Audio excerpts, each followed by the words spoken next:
A veces, lo único que te detiene no es la realidad, es el miedo. Pero el miedo no tiene dirección, solo ruido. No lo sigas. No lo alimentes. Pon tu energía en lo que quieres lograr, en esa imagen que tienes en la mente cuando sueñas despierto. Porque cuando enfocas tu energía en el temor, lo haces crecer. Y cuando enfocas tu energía en tu meta, la acercas. No niegues tus miedos, pero no vivas para ellos.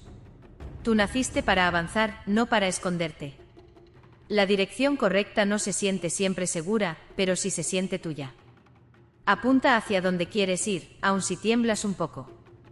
Tu destino está del otro lado del enfoque. Regálame un corazoncito si alguna vez el miedo te quitó el rumbo. Comenta "me enfoco" si hoy decides mirar hacia adelante. Compártelo con alguien que necesita reenfocar su energía. Síguenos para más verdades que reconectan tu visión. Y nos gustaría saber de dónde se reportan para enviarte un saludo en nuestro próximo vídeo. En esta ocasión saludamos a Sebastián Martínez desde Perú, Camila Hernández desde Venezuela, Diego González desde Chile. Y un saludo a todos nuestros guerreros y guerreras espirituales.